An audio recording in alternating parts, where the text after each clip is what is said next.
There is an idea of a Patrick Bateman, some kind of abstraction. I simply am not there. These aren't good anymore. It's a cash bar. It's $25. You're a fucking ugly bitch. You look nice today. Don't wear that outfit again. What? I didn't hear you. I said, do not wear that outfit again. Wear a dress, a skirt, or something. Patrick, we should do it. Do what? Get married, have a wedding. No, I can't take the time off work. I hate that job anyway. See why you just don't quit. Because I want to fit in. You guys gonna show your face or just kind of lurk back there? You know? Bang! What's the main reason why you started to bodybuild or whatever you call it? Because I was a Terra incel and I never had, you know, a fucking full court shots chance at getting a girl. So I coped my way into the gym. I said, hey, let me go on a dirty bulk until I'm 250 pounds, an acne-ridden fat fuck. And I thought that would solve all my problems. I thought being a bloated, pizza-faced fucking jester would save my problems. This movie used to be disturbing, now it's relatable. New card. What do you think? Look at that. Picked them up from the printers yesterday. Good coloring. That's bone. What do you think? Nice. I can't believe that Bryce prefers Van Patten's card to mine. Impressive. Very nice. Let's see Paul Allen's card.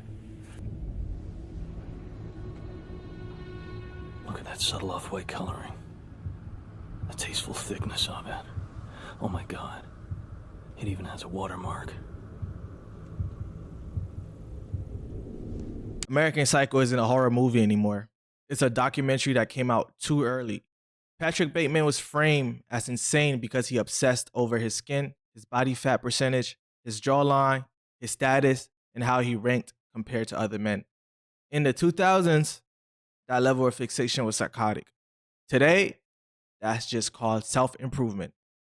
The Looksmaxxing community took Bateman's mental illness and turned it into a lifestyle. I feel lethal, on the verge of frenzy. I think my mask of sanity is about to slip. Hey, Paul! Yeah, they're not. I'm not real? Is that what you're about to say? No, I wasn't gonna say that actually, but now that you mention it. Yeah, I report them all the time because. What's up? Is she I could tell you're Myron. Because they're just like. I could tell you're Myron. I could tell she's Myron. She's lactating.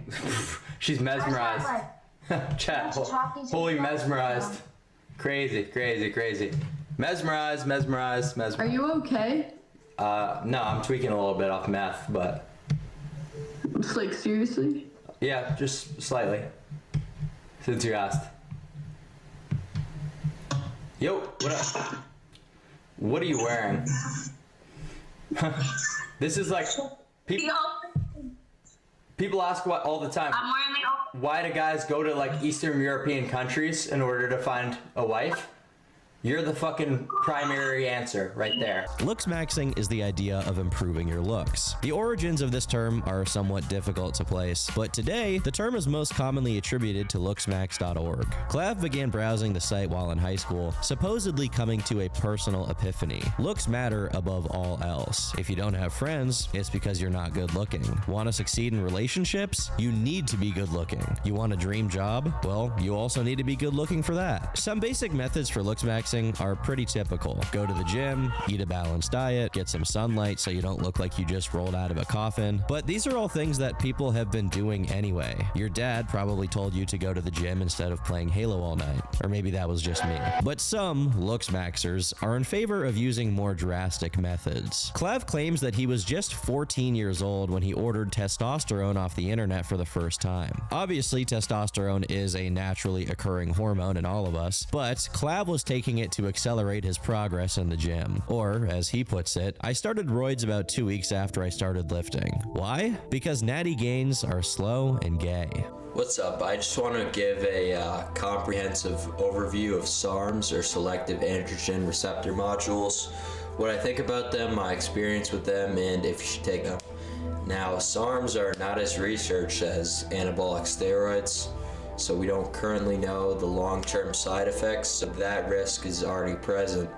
To make things simple, SARMs are essentially gourmet steroids. They're marketed as having less side effects than the stuff bodybuilders used to put up their butts, but at the same time, they do suppress natural testosterone production, which can have some pretty noticeable side effects on your body. If you've ever seen a male bodybuilder develop fleshy man boobs, it's because they took steroids for some period of time and it messed up their hormones. Hey, but most bodybuilders are taking these performance enhancers after puberty has ended. Clav was starting them before he was even halfway through his natural development as a man. So after his 18th birthday, he made a post saying he had already gone on 4 steroid cycles, with doses as high as 550 milligrams of testosterone weekly. For reference, the testosterone they give middle-aged men to get their T levels healthy tops out at 200. In the same post, he also notes that taking substances in the past had seriously affected his liver health, but this didn't seem to be a major concern for him. By age 16, he was spending $700 per steroid cycle. But somewhat ironically, his drug use ranked pretty low in terms of bizarre methods he was using to supposedly improve his looks. While Looksmaxxers believe that your body is an important part of improving your looks, equally important is your face. Having a strong jawline, high cheekbones, and hunter eyes are heralded as the pinnacles of Looksmaxxing. Everyone talks about getting hunter eyes,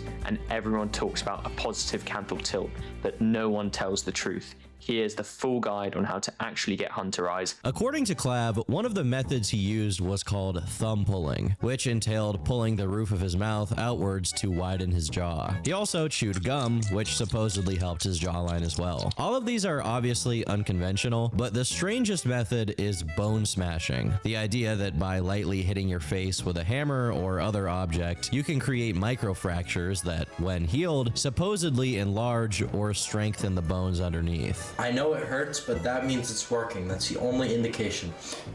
Yo, psychotic, bro. You have to push past the pain. Look at me. While he acknowledges that the effects of bone smashing are most likely not permanent, he still claims that it swells up his face and makes him look more defined, although I'm not sure I see much of a difference in this before and after other than lighting. Now, one question you're probably asking after seeing all of this is why? Clav was already a reasonably attractive person before any of this, and it was all due to genetics. Were the steroids, strange techniques, and thousands of dollars spent really worth it? I would argue no, especially since 2 major things he was seemingly ignoring were his mental well-being and his general social skills. In one post, he states that he dreads going to get haircuts because, as he puts it, I'd rather look homeless than have to talk to someone for 30 minutes straight. No way Clavicular said this girl looked like Snaggy Hose.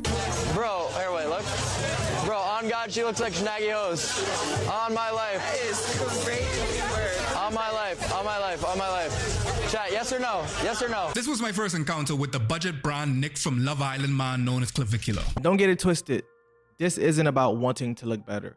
This is about control through obsession. In American Psycho, everyone looks the same, talks the same, dresses the same, and competes silently for dominance. That's exactly what Looksmaxxing culture creates. An army of insecure clones convinced perfection is one more routine away. Before Bateman flexed business card, now people flex transformations, filters, and Morgan screenshots. It's the same hierarchy, just digitized. What's actually terrifying is that society no longer questions this behavior. Starving yourself, injecting chemical into your face, hating your genetics, and obsessively comparing yourself to strangers online is now praised as discipline. If Patrick Bateman existed today, nobody would call him dangerous. They had called him base. American Psycho warned us what happens when appearances replaces identity. When people stop being human and start being brands. When self-worth is outsourced to numbers, metrics, and external approval. The scariest part of the movie isn't the violence, it's that Patrick Bateman finally fits in. What are you doing, step bro? Fall from the top off.